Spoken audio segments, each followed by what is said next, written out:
오늘은 하나님의 시각은 다릅니다라는 제목으로 사무엘상 16장 4절에서 13절의 말씀을 함께 나누겠습니다. 오늘 본문에는 굉장히 유명한 이야기가 담겨 있습니다.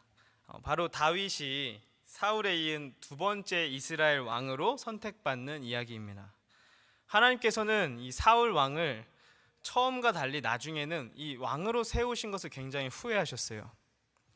그는 왕이 되어서 이제 하나님의 축복을 받다 보니까 날마다 가는 곳마다 이기게 되었는데 그 승승장구를 거듭하면 할수록 교만해지기 시작했습니다. 그래서 하나님의 말씀을 따르지 않고 자기가 판단해서 움직이기 시작해요. 왜냐하면 나는 왕이니까. 그리고 그렇게 계속해서 불순종의 범죄를 범하고도 끝까지 하나님 앞에 제대로 된 반성을 하지 않습니다. 성경을 보면 나중에 하나님이 그를 버렸다고 사무엘을 통해서 이야기하실 때에도 하나님께 무릎을 꿇고 회개하는 것이 아니라 지금 백성들, 내 군사들 앞에서 버림받았다는 이야기를 지금 전하고 있는 이 상황이 너무 창피하고 사람들 앞에 체면이 구겨지니까 내가 저 사람들 앞에서 나의 체면을 생각해서라도 나를 용서해 달라고 그렇게 사무엘의 바지끄댕이를 잡는 사람이 사울이었어요. 이 말은 즉 뭐냐? 사울은 끝까지 하나님 앞에 진정한 회개를 하지 않았던 사람이라는 거예요. 왜 그의 인생이 끝내 버림받고 끝이 나냐? 끝까지 제대로 회개하지 않았기 때문이죠. 교만했습니다. 아마 그가 진정한 회개를 했다면 그의 인생의 결말이 달라졌을 거예요. 하지만 끝까지 돌이키지 않았고 결국 구원의 기회를 스스로 저버리고 말았습니다. 사울이 완전히 주를 떠났을 때에 하나님께서는 그 사이에 다시 주의 백성을 하나님의 뜻에 따라 살게 하도록 이끌어갈 지도자를 새롭게 선택을 하십니다. 그래서 본문 1절에 사무엘에게 말씀하시지요. 너는 뿔에 기름을 채워가지고 가라. 내가 너를 베들레헴 사람 이새에게로 보내리니 이는 내가 그의 아들 중에서 한 왕을 보았느니라 하시는지라. 사무엘은 제사장이며 하나님께서 세우신 마지막 사사였습니다. 그는 하나님의 명령을 따라 왕으로 선택받은 이에게 기름을 부어 그를 왕으로 세울 수 있는, 임명할 수 있는 막강한 권위를 가진 사람이었어요. 그래서 그가 가는 곳은 당연히 주목받을 수밖에 없었습니다. 현재 왕인 사울의 입장에서는 자신을 세운 이 사무엘이 어디를 가고 또 어떤 사람들을 만나는지 신경 쓸 수밖에 없었어요. 사무엘도 이미 왕이 버젓이 살아있잖아요. 근데 자신이 다른 사람들에게 하나님 말씀하신 대로 기름을 붓는 일은 어떻게 보면 반역이기도 했습니다. 그 왕 앞에서는. 그래서 자기가 누군가에게 하나님이 너를 선택했으니 내가 너에게 기름을 부은다라는 이런 행위를 했을 때에 사울이 자신을 살려두지 않을 것 같아서 두려움에 사로잡혔었어요. 그렇게 염려하는 사무엘에게 하나님 말씀하시죠. 베들레헴에서 제사를 드려라. 그러면 사람들 의심하지 않을 거라는 거죠. 그래서 사람의 의심을 피하게 하고 또 사울의 의심을 피하게 하고 그 자리에 이새와 그의 아들들을 초청해서 그 내가 명한 의식을 그렇게 조용하게 거행하면 된다고 하나님 말씀하십니다. 이렇게 하나님의 지혜를 따라 사무엘은 이제 송아지를 끌고 제사 드릴 준비를 갖추어서 베들레헴에 입성을 해요. 그러자 역시나 그곳에 있던 제사장들과 장로들도 사무엘이 왔다는 소식에 긴장을 합니다. 이 높은 분이 왜 왔을까? 그래서 평강을 위한 것이냐 물어보죠. 그러니까 사무엘이 걱정하지 말라고 합니다. 왜냐하면 이들도 내가 이 사무엘이 하는 일에 만약에 협조했다, 사무엘이 누군가 왕을 세우는 반역 행위를 하면 우리도 가담하는 사람들이 되지 않을까 이제 두려웠던 것 같아요. 근데 이 사무엘이 말하죠. 걱정하지 말라고. 제사 드리러 왔으니까 다 몸을 성결하게 하고 다 함께 제사 드리러 와라. 그리고는 특별히 이 제사장들 장로 별개로 이 이새와 그의 아들들을 초청을 합니다. 사실은 이게 어떻게 보면 메인 이벤트인 거죠. 그렇게 사무엘이 직접 성결 의식을 그들 치러 주었고 제사에 초청을 합니다. 그렇게 제사를 드렸어요. 그리고 그 자리에 이새 아들들이 말끔한 모습을 갖추고 모였습니다. 아마도 사무엘이 이새에게는 오늘 이제 자신이 무엇을 할지에 대해서 좀 알려줬던 것 같아요. 왜냐하면 아버지인 이새가 아들들을 한 명 한 명 사무엘 앞에 지나가도록 했기 때문입니다. 이새는 우선 첫째 아들 엘리압을 사무엘 앞에 서게 했습니다. 그런데 사무엘은 엘리압을 보자마자 딱 이런 생각이 들었어요. 아, 쟤구나. 저 사람이구나. 왜냐하면 큰 키에 우람한 체격과 또 준수한 외모까지 갖춘 사람이 바로 이 엘리압 첫째 아들이었습니다. 그러니까 누가 보아도 첫눈에 저 사람을 하나님이 세우시려고 하는구나, 그런 인상을 가진 사람이었어요. 사무엘도 그 영적인 사람도 그렇게 느낄 정도였습니다. 게다가 그는 이미 엘리압과 비슷한 모습의 사람을 택한 적이 있죠. 그런 평가를 받던 사람, 외모가 뛰어난 사람, 체격이 좋은 사람, 그게 누굴까요? 이미 앞서서 자신이 스스로 기름 부어 세웠던 왕 사울 왕이 바로 그런 사람이었습니다. 그러니까 직감했겠죠. 하나님이 이런 사람들, 역시 리더다운 사람, 외형만 봐도 뭔가 뛰어난 사람을 택하시는구나, 그렇게 느꼈던 것 같아요. 근데 사무엘의 그 생각을 하나님이 바로 끊으십니다. 그리고 본문 7절을 볼까요? 7절 보세요. 하나님이 말씀하세요. 어떻게 보면 좀 꾸짖으십니다. 너는 그의 용모와 키를 보지 말라. 내가 이미 그를 버렸노라. 내가 보는 것은 사람과 같지 아니하니 사람은 외모를 보거니와 나 여호와는 중심을 보느니라 하시더라. 아멘. 하나님은 우리에게 말씀하십니다. 나는 사람과 다르다. 나는 겉모습을 보고 그 사람을 판단하지 않는다. 나의 시선은 다른 곳을 향하니 바로 네 안의 내면, 속사람, 너의 마음의 중심을 본다. 하나님은 말씀하셨습니다. 하나님은 이 말씀을 통해 사람들이 얼마나 겉모습에 따라 평가하고 겉모습을 얼마나 중요시하는지를 지적하고 계십니다. 가끔 제가 청년들을 대할 때에 베델교회 이야기가 아니에요. 제가 사역하던 곳에서 자매들에게도, 형제들한테는 사실 잘 못 들어본 것 같아요. 근데 자매들한테 많이 듣습니다. 저는 외모를 보지 않아요, 목사님. 정말 우스운 일이죠.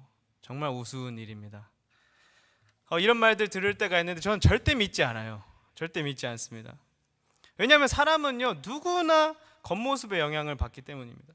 여러분, 연예인을 만났을 때 누가 더 호들갑을 떨까요? 남자들일까요? 와! 막 이래요, 남자들이 맨날?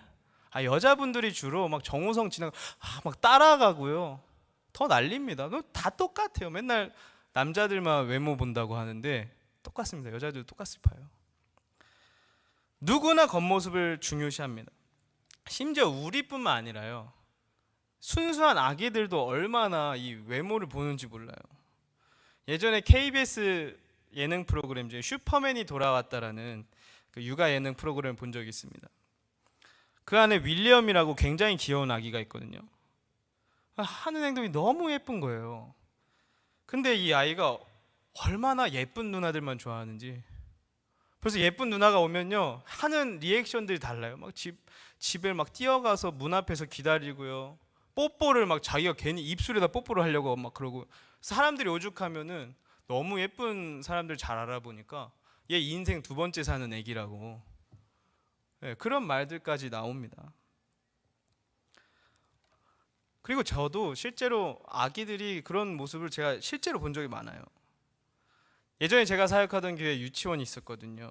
근데 그곳에서 제가 실제로 많이 정말 눈으로 확인했는데요, 그 순수한 아기들도요, 예쁘고 잘생긴 어른이 놀아주면 더 좋아합니다. 이거 얼마나 정말 더러운 세상, 그쵸? 그게 현실이죠. 티나게 좋아해요. 얘네는요, 눈치도 없기 때문에 티나게 좋아합니다. 이 아이들이 자라나면서는 좀 달라질까요? 아니요. 겉모습을 중시하는 것이 사람의 본능인 것 같습니다. 제가 청소년 사역을 하니까 이것보다 더 심하더라고요. 걔네는. 아기들은 그나마 나은 거였어요. 일단 잘생기고 예쁘면요, 인기가 많습니다. 청소년들 사이에서. 공부를 못해도 괜찮아요. 성격이 좀 못돼도 괜찮습니다. 요즘 아이들은 특히나 겉모습을 더 중요시하는 것 같아요. 제가 2011년에 전도사로 이제 부임을 한 적이 있는데, 그때 제가 여러분 보시는 것과 달리 운동도 저번 주에도 얘기했지만 또 이상하게 또 운동 얘기가 나오네요. 운동도 많이 했고요. 식단도 조절하면서 꽤 날씬함을 유지하고 있었어요. 그래도 아마도 전혀 상상이 안 가시겠지만 지금보다는 좀 외모가 봐줄만 했나 봐요. 믿기지 않으시겠지만 청소년부 아이들이 예배 끝나면요, 제가 초등부 전도사였거든요. 저희가 2층이었는데 2층에 와서 문을 열고 저를 구경하고 갔어요. 죄송합니다. 진짜예요. 근데 진짜입니다. 애들 눈이 낮은가 봐요. 그리고 청소년부 수련회를 다녀오죠. 그러면요, 저를 따라다니는 아이들이 생겼어요. 제가 길을 가면요, 피리 부는 사나이처럼 저 여자애들이 막 이렇게 따라다녔어요. 막. 죄송합니다. 그때 무슨 드라마가 있었는데 무슨 뭐 울어라 동해안가 뭐 기억이 안 나요. 거기 무슨 장군님이란 캐릭터가 있었는데 뭐 저보고 장군님이라고 막 외치면서 다 따라다니더라고요. 아주 귀찮았습니다. 그때만 해도요, 아이들이랑 친해지는 게 진짜 쉬웠어요. 저 그냥 가만히 있어도 알아서 막 이렇게 다가오더라고요. 근데 제가요, 청소년 사역을 4년 5년 막 하면서 아이들이랑 이제 맛있는 거 많이 먹고, 제가 지난주에 얘기했죠, 뭐 피자 먹고 햄버거 먹고 주 5회씩 먹으니까 이제 이렇게 돼버렸어요. 이렇게 돼버렸더니 그 뒤부터는 대하는 태도가 이제 달라요. 제가 주차장을 걸어간다 해서 어떤 이도 저를 막 창문에서 막 이렇게 손을 흔들지 않아요. 예전엔 그랬거든요. 지금 막 창문 열고 전사님 막 이랬어요, 여자애들이. 근데 어느 순간부터 시크하게 그냥 손만 들더라고요. 이게 현실이에요. 이 현실. 그래서 이제 저의 사역이 더 하나님을 의지하게 되었다는, 우스갯소리지만 사람이 그렇습니다. 겉모습을 엄청 봅니다. 그러나 하나님은 그렇지 않으시대요. 이게 얼마나 은혜인지요.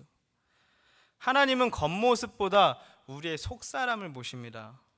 그분은 겉으로 드러나는 모습으로 우리의 가치를 매기지 않으십니다. 그래서 하나님의 기준은 세상과는 다른 것이에요. 하나님은 세상과 다른 시각으로 우리를 바라보십니다. 그렇기 때문에 우리들은 우리의 겉모습과 별개로 누구나 존귀한 주님의 자녀로 살아갈 수 있는 것입니다. 아멘. 그것을 믿으시기 바랍니다. 본문으로 돌아와서 7절을 보시면 하나님이 아까 말씀하신 것처럼 내가 이미 엘리압을 그를 버렸노라라고 말씀하십니다. 이 장면은 하나님이 사울을 향해 말씀하신 장면들을 떠올리게 합니다. 어찌 보면 온 이스라엘에서 가장 멋지고 늠름했던 사울을 하나님께서 버리셨던 것처럼 겉모습이 뛰어난 엘리압 역시 하나님의 눈 밖에 났다는 것을 보여주고 있습니다. 이 버리셨다는 말 좀 가혹해 보이죠. 엘리압 뭐 이제 등장했는데. 근데 사실은 이 말은 그냥 버렸다라는 말이보다는 그 인생을 주님을 위해 사용하시기 원치 않으셨다는 뜻에 더 가깝습니다. 영어 성경에는 rejected라고 하는데요, 그 인생을 들어 쓰시기를 거부하셨다는 거죠. 거절하셨다는 거. 왜 그렇습니까? 그 대단한 엘리압도요, 하나님의 기준에는 그 내면의 이 모습이 하나님의 기준에는 합당치가 않았기 때문에 그렇습니다. 하나님은 엘리압의 속사람을 바라보셨고 그 내면을 봤을 때 하나님 보시기에 기뻐할 만한 것들이 없었던 거예요.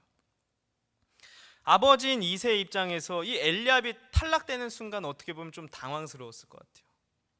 장자에다가요, 그 당시 장자가 얼마나 중요했는데요. 근데 장자인데 제일 잘생겼고 키도 제일 크고 늠름해요. 힘도 좋아요. 당연히 이 아들이 우리 집안의 대표 자랑거리였겠죠. 근데 사무엘이 거들떠보지 않는 거예요. 그래서 둘째인 아비나답과 셋째 삼마를 차례대로 사무엘 앞에 서게 합니다. 근데 그들 역시 선택받지 못했어요. 당황스러운 이새는 나머지 아들들도 다 사무엘 앞으로 지나가게 했습니다. 그러나 그들 역시, 이 이름도 등장하지 않는 이 나머지 아들들 역시 하나님의 선택을 받지 못했습니다. 이렇게 이새의 7 아들들을 전부 보여주고도 사무엘은 하나님이 선택한 사람을 찾지 못했어요. 그러자 이새에게 물었습니다. 아들들이 지금 다 온 겁니까? 그러자 이새가 멋쩍은 표정을 짓죠. 조금 뜸을 들이다가 무뚝뚝하게 말합니다. 사실 저희 집안에 막내가 남아있기는 합니다만 그 아이는 지금 양떼를 치러 나가고 없습니다. 그렇습니다. 이세 아들들 중에서 이름조차 언급되지 않은 이 존재감 없던 네 명의 아들들이 있었죠. 그냥 그들은 하나님이 인정하지 않으셨고 하나님 그들 마음에 들어하지 않으셨다고만 그냥 나와요. 이름 없는 아들들로. 근데 그 이름 없는 아들들조차도요, 다른 아들들과 균등한 기회를 갖고 사무엘 앞에 설 수 있었어요. 그런데 막내는요, 애초에 그 자리에 설 수 있는 기회조차 없었던 거예요. 이름조차 성경에 언급되지 않는 그런 형제들조차 이 기회는 얻었음에도 다윗은 없었던 거죠. 그 기회가. 이 상황 보면은 이 집의 막내 다윗이 이 부모인 이새와 형제들에게 어떤 취급받았는지 좀 알 수 있을까요? 좀 느껴지십니까? 제가 지난주 설교 때도 언급을 했던 것 같아요. 자, 이새는 왜 막내만 이 자리에 부르지 않았을까요? 아직은 너무 연소해서? 나이가 어려서? 아닙니다. 상황을 한번 돌이켜 보세요. 집안의 모든 아들들이 정결의식, 이제 성결의식을 치르고 제사에 참여할 때조차 막내는요, 그곳에 없었어요. 자, 마지막 사사이자 제사장이었던 사무엘이 집에 찾아왔습니다. 그리고 모든 아들들에게 친히 성결의식을 치러 주었어요. 여기서부터 막내를 향한 이 집안의 태도가 정상적이지 않다는 걸 우리는 좀 깨달아야 됩니다. 만약 여러분의 집에 대통령이나 국무총리가 갑작스레 지역을 순방 중에 우리 집에 들여 식사를 한다 생각해 보세요. 그럼 여러분의 자식 학원 가야 된다 보냅니까? 아니겠죠. 어느 부모가 아이에게 야 너는 잠깐 할머니 댁에 가 있어 뭐 이러겠습니까? 야 높으신 분이 왔으니까 우리 사진이라도 찍어야지. 바른 옷 입히고요, 제일 예뻐 보이는 옷 입히고요, 머리도 2대8로 막 갈라주고요, 뭐 그렇게 하죠. 그게 정상적인 부모의 마음입니다. 근데 지금 그런 상황인데 막내는요, 지금 양을 치는 일을 하라고 보내놓은 상태예요. 이새가 사무엘에게 해명하면서 막내를 처음으로 언급하는데요, 그 표현을 원어적으로 보면 이 이새가 막내 아들을 어떻게 취급했는지 잘 알 수 있습니다. 이새는 이 아들을 히브리어 하카탄이라고 하는데요, 이 하카탄이라는 말은 단순히 가장 어린 아이를 뜻하는 말이 아닙니다. 그 안에는 가장 작은이라는 뜻도 담겨 있어 이 큰 키와 늠름한 체격을 자랑했던 엘리압과 비교되는 말이기도 해요. 그런 외형에 대한 비하도 담겨 있지만 그게 다가 아닙니다. 이 하카탄이란 말을 성서학자들은 insignificant, 그러니까 하찮고 정말 그다지 중요하지 않은 사람, 그런 말로 해석을 합니다. 즉 이새의 집안에서 이 막내 아들은 하찮은 존재였던 거예요. 하찮은 존재. 중요한 자리에는 나서지 말고 빠져도 되는 인물, 별로 바깥에다 드러내고 싶지 않은 아들, 그냥 그 정도로 받는 그런 아들이었던 것입니다. 막내 아들은 다른 형들이 높은 사람 만나고 있는 그 순간에 밖에 나가 사람들을 안내하는 역할을 한 것도 아니었어요. 아주 집에서 멀리 떨어진 곳에서 집안에서 어떤 일이 지금 진행되고 있는지도 모르는 그 초원에서 양을 치고 있었습니다. 어제까지도 지겹도록 해왔던 일인데 이거 또 해야 되는 거예요. 이 중요한 사람이 방문한 이 순간에도. 얼마나 스스로가 자신을 돌아봤을 때도 처량하게 느껴졌을까요? 자기 스스로 봤을 때 나는 참 왜 이렇게 살까? 난 왜 이런 취급을 받을까? 내가 이렇게 무가치한가 우리 집에서? 그런 생각 많이 했을 것입니다. 참 외로웠을 것이고요, 억울했을 것이에요. 평상시도 그랬겠죠. 편한 집을 두고 양떼 지키느라 초원에서 잠을 청하며 눈물 흘렸던 날 많았을 것입니다. 이날도 아마 이 아들에게, 이 다윗에게는 큰 상처로 남는 하루였겠죠. 당시 상황을 떠올려 보세요. 사무엘이 막내 아들을 데려오지 않으면 제사를 이어가지 않겠다고 호통을 칩니다. 자, 그럼 이런 상황에서 이새가 얼마나 급하게 그 막내 아들을 데려왔을까요? 아마 사무엘 앞에 세울 때에 어떤 준비도 하지 못한 채 서게 됐을 것입니다. 자, 이 상황에서 어떻게 씻고 준비시키느라 막 사무엘을 기다리게 할 수 있겠어요? 그러니까 바로 데려왔겠죠. 여러분, 목동의 모습 그대로 온 다윗을 한번 떠올려 보세요. 우리가 가축을 돌봐도 가축 냄새가 옷에 뱄니다. 게다가 가축을 씻기고 변도 치워주는 일이 이 목동이 하는 일이에요. 바깥에서 뭐 그 당시에 물이 뭐 수도꼭지라든 게 있어요? 없죠. 그러니까 제대로 씻지도 못하고 옷차림도 그 똥 묻은 작업복 그대로 왔을 것입니다. 볼품 없었겠죠. 게다가 먼 길을 뛰어오느라 땀은 막 범벅이 되었고 냄새도 나고 도무지 첫인상이 좋을 수가 없어요. 그런데 그 볼품없는 차림의 막내가 사무엘 앞에 서는 그 순간에 하나님 말씀하십니다. 이가 그니, 이 사람이 내가 선택한 그다. 그러니 일어나 기름을 부어라. 아멘. 그렇습니다. 하나님이 말씀하십니다. 이 사람이 바로 내가 택한 사람이다. 이 사람을 내가 세울 것이다. 너희들 눈에는 볼품없고 작은 소년이고 막내, 집안에 누구도 귀하게 여기지 않는 막내일지라도 내가 택한 사람이다. 이 사람을 나는 왕으로 세울 것이다. 하나님 말씀하신 것입니다. 아멘. 가족들에게도 인정받지 못하고 하찮게 하가탄이라 불리던 이 소년에게 하나님은 주목하셨습니다. 왜냐하면 이 소년이야말로 그 마음의 중심이 하나님의 기준에 합당한 사람이었기 때문입니다. 이 막내 아들, 이 소년이 바로 성경을 가득 채운 위대한 인물 다윗인 것입니다. 그런데 12절을 읽어보면 하나님이 정말 그 마음의 중심만 보는 것인지 좀 의심이 가는 구절이 나와요. 왜냐하면 이 막내 아들의 외모를 놓고요, 성경은 그의 빛이 붉고 눈이 빼어나며 얼굴이 아름답다라고 표현을 합니다. 아니 이게 뭐예요? 하나님 외모를 안 보신다면서 얘도 외모가 좋아 보여요. 그죠? 이상하죠?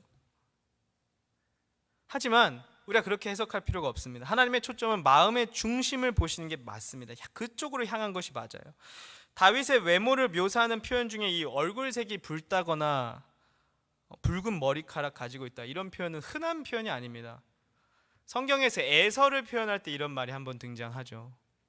그러니까 좀 약간 거친 외모를 표현할 수도 있어요. 독특한 외모인 거죠. 칭찬이라 말하기에는 사실은 좀 부족합니다. 칭찬이라 단언할 수 없어요.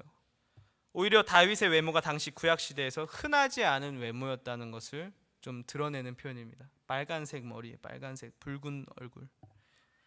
물론 그의 눈이 빼어나고 얼굴이 아름다웠다는 말이 등장하지만 이 말을 종합하면 그의 외모는 누가 보아도 잘난 얼굴이 아니라 다른 사람이 가지지 못한 매력을 갖고 있었던 사람, 그 정도로 보시면 되겠습니다. 오히려 겉모습에 대한 칭찬이 자자했던 사울과 엘리압과 차이를 두기 위해서 이런 독특한 표현들로 그의 외모에 대해 이야기하고 있습니다. 성경을 기록한 저자 역시 사람이라 그런지 외모에 집중하는 것 같습니다. 하지만 하나님은 그의 내면을 바라보십니다. 아멘. 아멘. 사무엘은 그의 형들이 둘러싼 가운데서 다윗에게 기름을 부었습니다. 자신을 업신 여기고 천하게 여겼던, 하찮게 여겼던 정말 이 가족들 사이에서 가장 존귀한 존재로 인정받는 순간이었습니다. 한순간에 모든 것이 역전된 것입니다. 하나님이 우리의 삶을 들어 쓰시면 우리 삶에도 이런 놀라운 역전이 일어나게 될 줄 믿습니다. 아멘. 지금까지 세상의 시선과 세상의 잣대에 눌려 나 역시도 스스로를 그렇게 하찮게 여겨왔던 분들이 계신다면 오늘 이 말씀을 기억하시기 바랍니다. 겉모습만으로 우리를 판단하는 세상 속에서 하나님은 우리의 마음의 중심을 보시고 계시며 하나님은 우리의 가치를 알아보고 계신다는 것, 우리가 잊지 말아야 되겠습니다. 하나님은 세상의 기준으로 우리를 바라보지 않으십니다. 하나님은 우리의 마음을 보십니다. 우리가 하나님의 자녀답게 살아가려 애쓰고 우리의 마음을 다해 하나님을 섬길 때에 하나님은 우리의 삶을 인정하시고 높여주실 줄 믿습니다. 우리가 아무리 세상적으로 인정받는다 해도 우리의 마음이, 우리의 속사람이 하나님께 인정받지 못한다면 그것은 아무 소용이 없습니다. 왜냐하면 이 세상을 창조하시고 다스리시는 분이 누구십니까? 하나님이세요. 하나님의 인정을 받아야 우리의 인생이 인정받는 것입니다. 세상의 눈이 아니라. 여러분, 축구 선수가 누구의 눈에 잘 보여야 됩니까? 감독의 눈에 잘 보여야죠. 운동선수는 당연히 운동선수를 쓰는 감독의 눈에 잘 보여야 됩니다. 그래야 주전으로 나올 수 있는 거예요. 그의 눈에 잘 보여야죠. 근데 여러분 생각해 보세요. 이 세상을 만드시고 다스리시고 이끄시는 분이 하나님이신데 우리가 하나님 아닌 세상에 집중하고 세상에 잘 보이려고 하고 정작 하나님께 어떻게 보이는지는 상관하지 않고 있다면 그것은 문제가 되는 것입니다. 그것은 어리석은 선택인 것이죠. 우리가 하나님 눈에 잘 보이는 사람들 되길 소망합니다. 아멘. 아멘. 우리는 하나님께 어떤 사람인지요?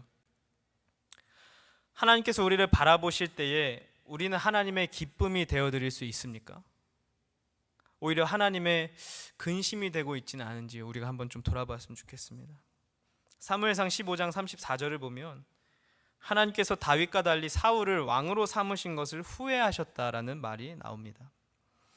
이 후회했다는 표현을 영어 성경 NIV 버전은 grieved, 그러니까 슬퍼하다라고 번역하고 있습니다. WBC 성경 주석 역시 슬퍼했다라고 해석을 하는데요. 전능하신 하나님께서 자신의 잘못을 깨닫고 뉘우치셨다는 말에 후회하는 그런 말이 아니라 사울을 왕으로 삼은 이후부터 이 사울의 삶을 볼 때에 정말 아픈 손가락처럼 내 안에 근심이 가득해졌다는 것을 이렇게 드러내고 있는 것이, 그가 틈만 나면 하나님을 떠나 행동하고 제멋대로 판단하고 자기가 주인 돼서 살아가는 그 모습 보면서 하나님이 가슴 아파하셨다는 거죠. 슬퍼하셨다는 것입니다. 이처럼 사울은, 저 뒤에 문 좀 닫아주세요. 이처럼 사울은 하나님의 마음에 근심을 주는 사람, 슬픔을 안겨드리는 사람이었습니다. 하지만 다윗은 사울과 달리 하나님의 마음에 흡족한 사람이자 하나님의 마음에 기쁨이 되는 사람이었습니다. 자, 사울로 인해 슬퍼하셨던 하나님이 기쁨을 되찾으시고자 다윗을 새 왕으로 선택하셨습니다. 3절을 한번 보실까요? 3절에 하나님께서 사무엘에게 말씀하십니다. 나를 위하여 다윗에게 기름 부으라고. 나를 위하여. 다윗은 하나님의 마음에 기쁨을 가져다 주는 사람이었어요. 지금 하나님이 어떤 상태셨습니까? 슬퍼하셨어요. 왜요? 사울이 제멋대로 구니까. 근데 그런 하나님의 슬픈 마음에 나를 위하여, 나를 이 슬픔에서 좀 벗어나 기쁘게 하기 위하여 이 아들에게, 이 다윗에게 기름 부으라 하신 말씀은 다윗이 그만큼 하나님께 기쁨이 되어드리는 존재였다는 것이죠. 저는 저와 여러분이 하나님의 기쁨이 되는 존재가 되길 소망합니다. 아멘. 하나님이 정말 우리를 바라만 보셔도 흐뭇해지는 그런 사람들 되었으면 좋겠습니다. 아멘. 아멘. 하나님의 기쁨이 되고자 노력하는 이들, 하나님의 마음에 합한 삶을 살고자 하는 이들은 하나님의 영이 함께 하십니다. 13절을 보십시오. 하나님의 기쁨이 되는 다윗의 삶을 보며, 그죠? 기뻐만 하시지 않으세요. 감동도 주십니다. 우리가 하나님을 기쁘게 해드릴 수 있는 부분은 매우 작을 수 있어요. 매우 작을 수밖에 없죠. 그러나 그런 우리의 작은 노력도 하나님께서 큰 감동으로 보답해 주실 것입니다. 아멘. 하나님의 영, 성령이 그날부터 계속해서 다윗의 삶을 크게 감동하셨다, 감동시키셨다라고 성경은 말하고 있습니다. 우리가 하나님 마음에 합한 삶을 살아가고자 애쓸 때에 저와 여러분의 삶에도 하나님의 영의 감동이 넘치기를 진심으로 축복합니다. 아멘. 성령이 우리 삶에 임하는 것과 비할 수 있는 축복이 이 세상에 어디 있겠습니까? 우리가 세상이 아닌 하나님께 인정받는 삶을 살기로 결단하는 오늘 이 시간부터 정말 위로부터 오는 하나님의 영이 우리 안에 찾아와 주셔서 충만하게 임하시고 우리의 삶에 놀라운 은혜와 감동을 내려주실 줄 믿습니다. 아멘. 다윗은 하나님의 마음에 합한 삶을 살았고요, 하나님 마음의 기쁨이 되었습니다. 따라서 저와 여러분도 다윗처럼 하나님의 기쁨이 되려면 우리의 중심이, 우리의 속사람이 하나님의 마음에 합한 사람이 되어야 될 줄 믿습니다. 그렇다면 이 다윗의 어떠한 내면이 하나님의 마음에 쏙 들었을까요? 제가 간략하게 요약해서 설명해 드리겠습니다. 첫째로 그는 겸손한 사람이었습니다. 그의 내면은 겸손함이 돋보이는 부분이 있었어요. 이미 2주 전에 설교에서 언급했지만 왕이 되었음에도 그는 어떻게 됐어요? 이제 내가 넥스트 킹이에요. 내가 이제 다음 왕이 될 사람입니다. 이미 이 나라의 최고 권위자로부터 임명받았어요. 그러면은 내 태도가 달라지겠죠. 군대에서도요, 계급이 조금 올라가잖아요. 한국 군대입니다. 이 미국 어떨지 모르겠어요. 미국도 근데 군대가 굉장히 계급이 심하다고 들었어요. 계급이 올라가면요, 이전에 계급이 하던 일 절대 안 합니다. 이전에 하던 일 시키면요 엄청 화나요. 절대 안 하려고 해요. 야, 내가 이제 병장인데 왜 그걸 하냐. 이게 우리의 마음이에요. 근데 지금 보세요. 왕이 됐는데도 이 다윗은요, 다음날 바로 목동의 일을 그대로 이어갑니다. 겸손하게 내게 맡겨진 일을 꾸준히 하는 사람이었어요. 그리고 이어서 17장에 보시면 이 형들이 전쟁터에 나가 있을 때 다윗은요 도시락 배달하는 사람이었어요. 제가 이제 왕이 될 사람이에요. 이제 민족의 지도자가 될 사람이에요. 지금 사울 왕이 저기에 앉아 있는데 내가 그 자리에 앉을 사람입니다. 근데 지금 도시락을 갖다 달래요, 이 아버지가. 이 아버지는 여전히 나를 하카탄으로 봐요. 하찮은 막내 아들. 야, 너네 형들 고생하니까 도시락 좀 갖다 줘. 그런 취급을 받아도 그냥 하는 겸손함이 있는 사람이었어요. 내 높음을 뽐내려고 하지 않는 사람. 또 하나님 앞에 굉장히 겸손했습니다. 하나님 앞에 겸손한 사람.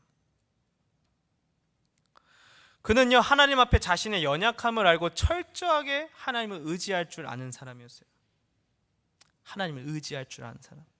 반면에 하나님 앞에 교만한 사람은 어떤 사람입니까? 하나님을 의지하지 않죠. 시편 4절과 6절을 볼까요? 발음이 굉장히 어렵네요. 시편 10편. 네, 4절과 6절을 우리가 한번 좀 같이 읽어봤으면 좋겠습니다. 시편. 네, 한 목소리 읽겠습니다. 시작. 악인은 그의 교만한 얼굴로 말하기를 여호와께서 이를 감찰하지 아니하신다 하며 그의 모든 사상에 하나님이 없다 하나이다. 그의 마음에 6절입니다. 그의 마음에 이르기를 나는 흔들리지 아니하며 대대로 환난을 당하지 아니하리라 하나이다. 그러니까 이 악인들의 특징은 교만함이라 성경은 누누이 반복해서 이야기하고 있습니다. 이 교만한 사람들의 특징이 뭐냐? 모든 그의 사상에 하나님이 없어요. 하나님의 전능하신 그 통치하심을 믿지 않아요. 의지하지 않습니다. 그 생각에 하나님이 존재하지 않아요. 그냥 내가 주인 되는 거예요. 내 멋대로 사는 거죠. 내가 판단하고 내가 결정하는. 그래서 어떤 교만한 말을 하냐? 6절이 그 말이죠. 나는 흔들리지 않을 거래요. 나 성공했어. 나 이만큼 이뤘어. 나 이렇게 열심히 노력했어. 그러니까 나는 절대 흔들리지 않아. 넘어지지 않아. 아니, 넘어지지 않을 거야. 그게 교만한 사람들의 태도예요. 연약한 자신을 인정하고 한계투성인 자신을 인정하고 하나님께 매달리는 사람이 아니라 그냥 내가 노력하면 돼 라고 말하는 것도 굉장한 교만이에요. 내가 하면 돼. 열심히 하면 돼. 하나님이 필요 없죠. 내가 열심히 하면 되니까. 여러분, 우리 삶에 얼마나 하나님을 의지하고 계십니까? 저는 공부할 때 특히 그렇게 되더라고요. 공부는 내가 시간 많이 들여야지. 뭐 사업을 하면 그렇겠죠. 내가 영업을 하면 더 많은 사람을 만나야지. 발품을 팔아야지. 시간을 들여야지. 노력을 해야지. 물론 당연히 중요하죠. 하지만 그렇게 노력하기 때문에 하나님을 더욱더 의지하지 않고 있지는 않은지요. 우리가 돌아봐야 되겠습니다. 하지만 이 다윗의 시편을 보면 너무나도 하나님을 철저히 의지하려고 합니다. 매 순간순간 철저하게 기도하며 하나님이 나의 피난처시고 나의 산성 되시며 나의 반석이 되어주시고 나의 구원의 뿌리요 요새요 나의 투구가 되어주신다고. 그게 다윗의 고백이에요. 겸손히 하나님을 의지하는 사람. 우리의 내면이 하나님을 의지함으로 가득한 우리 청년들 되길 소망합니다. 아멘. 둘째로, 그 무엇보다 그는 하나님을 사랑하는 사람이었습니다. 그의 온 초점은 하나님을 향해 있었어요. 하나님을 사랑하는 사람은요, 온종일 하나님 생각밖에 없어요. 아까 교만한 사람은 어떻다고요? 악인들은 하나님의 생각, 하나님을 향한 생각이 그의 사상 속에 어디에도 없다라고 말하고 있습니다. 하지만 하나님을 사랑하는 사람은 종일 하나님을 떠올리게 돼요. 여러분 연애하신 적이 있으시죠? 또 연애하고 계시죠? 뭐 하고 계신 분도 있고 예전에 하셨던 분들도 있고 다음 연애를 꿈꾸시는 분들도 있겠지만, 여러분 사람을 사랑하면요, 이성을 사랑하면 종일 떠올라요, 안 떠올라요? 떠오르죠. 근데 왜 우리는 하나님을 사랑할 때 하나님이 떠오르지 않을까요? 우리가 사람을 사랑하면 그 사람한테 멋있어 보이고 싶어 하잖아요. 예뻐 보이고 싶어 하잖아요. 혹은 그 사람의 기분을 좋게 해드리고 싶어 하잖아요. 그래서 노력하죠. 근데 우리 진짜 하나님을 향해 그렇게 하고 있는지요? 좋아하는 사람이 생기면 좋아하는 사람의 말을 듣게 되어 있어요. 그래서 요한복음에서 예수님이 그렇게 말씀하시죠. 하나님을 사랑하는 사람은 하나님의 말을 듣는다고. 다윗은 하나님 너무 사랑해서요, 그 계명을 철저히 지키려고 노력했어요. 저는 여러분이 내가 지옥 가기 싫어서 정말 이거를 억지로 이 말씀을 따라 살아가는 그런 사람들이 아니라, 종교적인 사람이 아니라 내가 진짜 하나님 사랑해서 신앙생활이 자연스레 되는 그런 사람들 되길 소망합니다. 그러기 위해서는 우리가 먼저 하나님의 사랑을 깨달아야 돼요. 사실 우리가 하나님을 사랑하는 것, 다윗처럼 이렇게 하나님 사랑하는 것은요, 우리가 먼저 하나님 사랑하는 그런 노력이 아니에요. 이건 그냥 반응일 뿐입니다. 하나님이 우리를 너무나도 사랑하시기 때문에 거기에 그냥 반응하게 되는 거예요. 누군가 나를 너무 사랑해주면 그 사랑이 내 마음을 흔들 때가 있잖아요. 마찬가지예요. 하나님이 우리를 너무 사랑하시기 때문에 그 사랑이 우리를 반응하게 만드는 겁니다. 그분의 형언할 수 없는 그 크신 사랑에 반응하는 거예요. 보답하는 거예요. 다윗은 보답할 줄 아는 사람이었어요. 나를 사자의 입에서, 곰의 발톱에서 구원하시는, 나를 지키시고 보호하시는 구원의 반석 되신 하나님께 내가 너무 감사해서 그분을 사랑하고, 그분을 너무 사랑하기 때문에 노랫말도 적었던 거예요. 그게 시편입니다. 여러분, 그분이 우리를 얼마나 사랑하십니까? 사실요, 우리는 자격도 없죠. 우리가 하나님 뭐 얼마나 사랑합니까? 사실 솔직하게 말해서 우리의 24시간 돌아보면 하나님을 얼마나 우리가 생각하고 사랑하고 있습니까? 부족하죠. 부족합니다. 부모님을 사랑하는 마음만큼도 되지 않아요. 부모님을 향한 우리의 마음도 부족한데 그것보다 훨씬 떨어져요. 그런데 하나님은요, 그렇게 하나님을 몰라봐 주는, 정말 하나님이 아무리 짝사랑하셔도 잘 반응하지 않는 이 우리들을, 정말 왼수 같은 우리들을 위해서 목숨도 아끼지 않으신 분이 바로 하나님이십니다. 그게 하나님의 사랑이에요. 그게 십자가입니다. 십자가는요, 우리가 주님이 목숨을 바칠 만한 자격이 있어서 목숨을 바치신 것이 아니에요. 자격도 없고 왼수 같고 여전히 죄로 가득하고 여전히 주님 몰라보고 연약하게 맨날 죄로 넘어지는 우리 같은 사람들을 위해 그분이 먼저 너무 사랑하셔서 목숨을 바치신 거예요. 우리의 죄값을 대신 치르신 거예요. 그게 예수님의 십자가의 사랑입니다. 하나님의 사랑이 그렇게 크십니다. 여러분, 세상은요, 모든 것이 가치가 매겨져 있습니다. 물건을 살 때요, 얼마를 지불해야, 그 물건의 가치를 지불해야 그걸 내 것으로 만들 수 있어요. 근데 하나님은요, 여러분을 하나님의 자녀로 회복시키기 위해 목숨을 지불하셨습니다. 세상의 모든 것이 다 가치가 있고 얼마짜리 매겨져 있는데 우리의 삶 그러면 얼마짜리예요? 유기성 목사님 이렇게 말씀하시더라고요. 예수님짜리라고.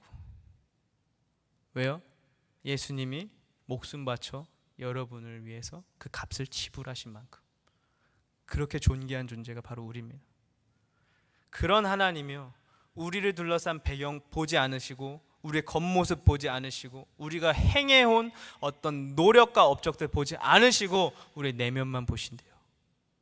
이제는 우리의 내면이 정말 하나님을 기쁘시게 해드리는 사람, 하나님 앞에 겸손한 사람, 무엇보다 하나님을 사랑하는 사람으로서 그 하나님의 사랑, 짝사랑으로 내버려 두지 않는 하나님의 사랑에 반응하는 사람으로서 우리의 내면이 변화되기를 진심으로 소망합니다. 아멘.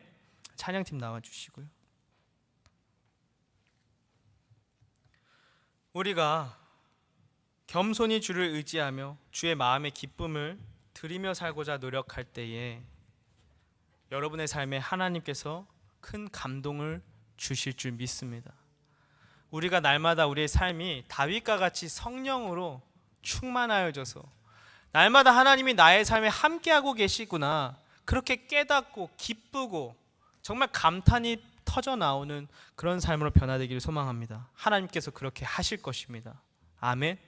우리 이 시간 함께 찬양하겠습니다. 주께 가까이 찬양하겠습니다. 가사를 보세요. 주께 가까이 날 이끄소서. 나 간절히 주님만을 원합니다. 다 채워주소서.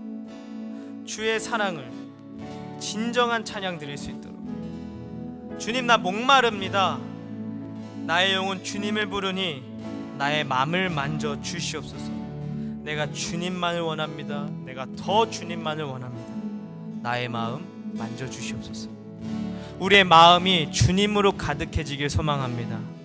그래서 정말 다윗이 하나님의 자녀됨을 회복하고 날마다 그 하나님의 영으로 충만하여져서 그 감동 속에 살아갔던 것처럼 하나님의 영이 우리 안에서 일하시고 그 일하심을 통해서 날마다 우리의 모든 일상들이 감동이 되는 놀라운 역사들이 우리 안에 일어나길 소망합니다. 우리 이 시간 우리의 내면을 놓고 같이 기도하는 마음으로 함께 찬양하겠습니다. 주께 가까이, 주께 가까이 날 이끄소서. 간절히 주님만을 원합니다. 채워주소서. 주의 사랑을 진정한 찬양 드릴 수 있도록 목마른 나의 영혼 주를 부르니 나의 맘 만져 주소서. 주님만을 원합니다. 더 원합니다. 나의 맘 만져 주소서. 주께 가까이, 주께 가까이 날 이끄소서. 간절히 주님만을 원합니다. 채워주소서. 채워주소서.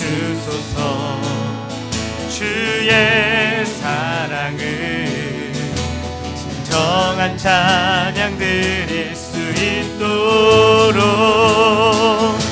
목마른 나의 영혼 주를 부르니 나의 맘 만져 주소서. 주님만을 원합니다.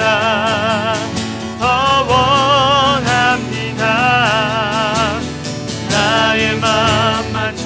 우리 손을 들고 찬양하시다. 목마른 나의 영혼, 목마른 나의 영혼 주를 부르니 나의 맘 만져 주소서.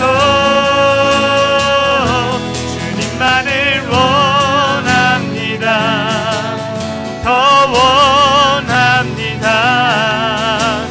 나의 맘 만져. 마지막으로 찬양하겠습니다. 목마른 나의 영혼, 목마른 나의 영혼 주를 부르니 나의 맘 만져 주소서. 주님만을 원합니다. 더 원합니다. 나의 맘 만져 함께 기도하겠습니다. 주여, 주여, 목마릅니다. 주님, 우리가 주님을 더욱더 간절히 찾기를 원합니다. 주여, 겉모습으로 세상은 우리를 판단하지만 우리 내면으로 우리를 바라보시는 주님, 우리 내면이 하나님을 기쁘시게 해드리는 사람 되길 원합니다. 내가 더욱더 주님을 사랑하는 사람 되길 원합니다. 내가 더욱더 주님 앞에 겸손하여져서 더욱더 주님을 의지하는 사람들 되길 원합니다. 우리 이 시간 다같이 함께 나의 내면을 놓고 주여, 내 내면을 새롭게 변화시켜달라고 이 시간 함께 주여 한번 외치고 같이 기도하도록 하겠습니다. 주여, 하나님 아버지, 우리 내면을 변화시켜 주시옵소서. 하나님, 우리 내면을 바라보실 때 하나님을 기쁘시게 해드리는 사람들 되기 원합니다. 주여, 우리 부족함과 주여, 우리 교만함과 하나님을 의심하는 우리 모든 생각들을 무찔러 주시고 아버지, 우리를 새롭게 하여 주셔서 주여, 우리를 구원하여 주시옵소서. 주님, 아멘, 아멘.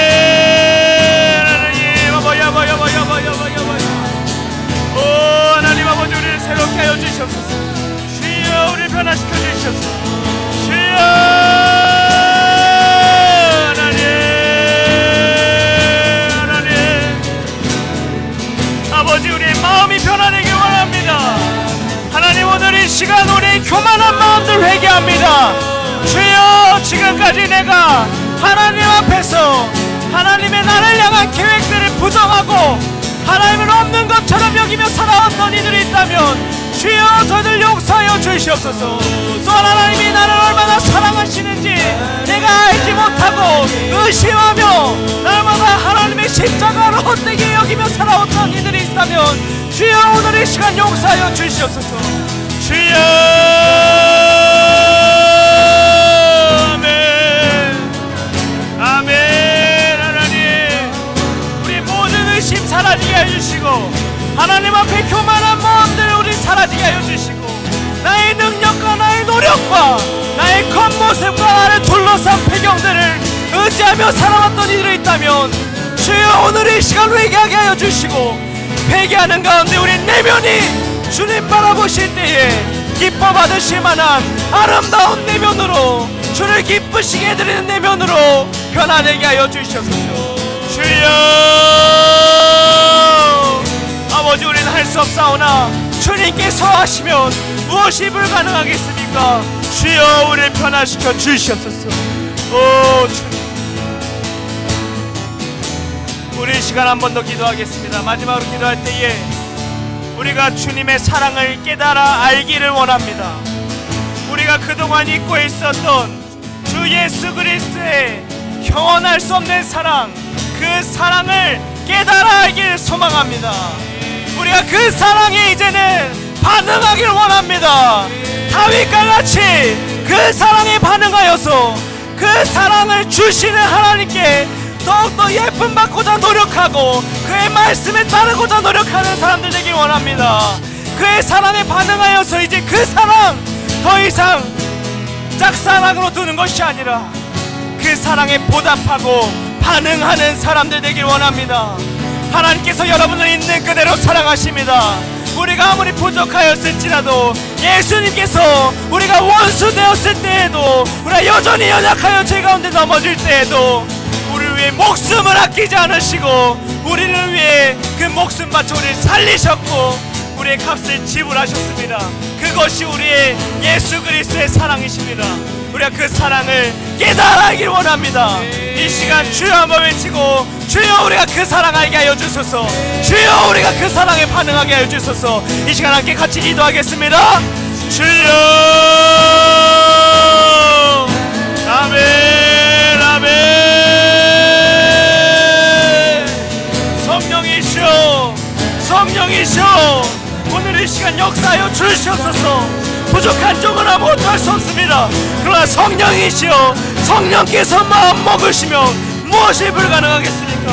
주여, 이곳에 모여 함께 예배하는 모든 청년들과 성도님들의 그 심령 위에 성령이 임하여 주시옵소서. 성령이여, 그 사랑의 감동이 우리 안에 회복되게 하여 주시옵소서. 주여,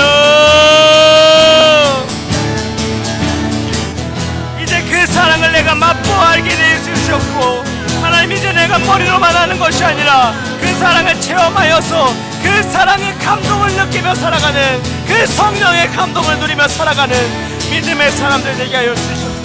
이제 그 사랑에 반응하는 삶 살게 하여 주시고, 다윗과 같이 하나님의 기쁨 되기 원합니다. 주여, 우리의 삶을 변화시켜 주시옵소서. 내가 얼마나 사랑받는 존재인지, 이 세상을 창조하시고 말씀만으로 지으신 그 전능하신 주님께서 나를 위해 목숨을 아끼지 않으셨다는 것을 기억하게 하여 주시옵소서.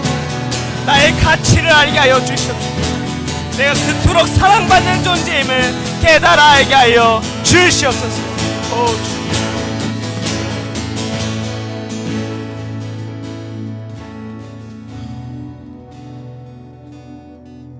하나님 아버지 감사합니다. 오늘 이 시간 저의 부족한 말이 아닌 하나님의 말씀만이 우리의 마음판에 새겨지길 소망합니다. 주여, 우리 청년들이 다윗처럼 나의 속사람이 하나님을 기쁘시게 해드리는 존재들로 우리 변화시켜 주시옵소서. 주님, 하나님은 겉모습을 바라보지 않으십니다. 하나님의 시각은 다릅니다. 하나님은 우리의 속사람을 보십니다. 우리의 마음의 중심을 보십니다. 그 중심이 하나님 보시기에 합당한 자들 되길 원합니다. 주여, 우린 연약하오니 성령이시여 우리를 변화시켜 주시옵소서. 날마다 겸손함으로 하나님을 더욱더 의지하는 사람들 되게 하여 주시고, 이 세상에서 내가 가진 것들, 나를 둘러싼 배경들을 놓고 자랑하고 으스대는 것이 아니라, 그것이 설령 없어진다 해도 나는 하나님이 계시기 때문에 두렵지 않다, 그렇게 외칠 수 있는 믿음의 사람들 되게 하여 주시옵소서. 그리고 우리가 이제는 그 하나님의 사랑에 반응하고 보답하는 사람들 되게 하여 주시며, 내가 얼마나 하나님의 사랑받는 존재인지를 다시 한번 깨달아 알게 되어지고 그 사랑을 맛보아 알게 되는 우리 청년들 되게 하여 주시옵소서. 그 삶 가운데 성령의 감동을 더하여 주시옵소서.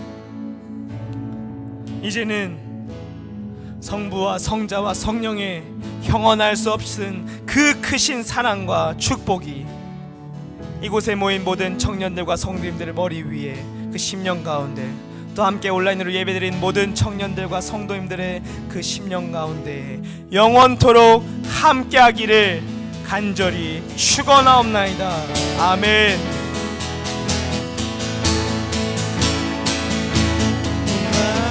나의 영혼 주를 부르니, 나의 맘 만져 주소서. 주만을 원합니다. 더 원합니다. 나의 맘 만져 주소서.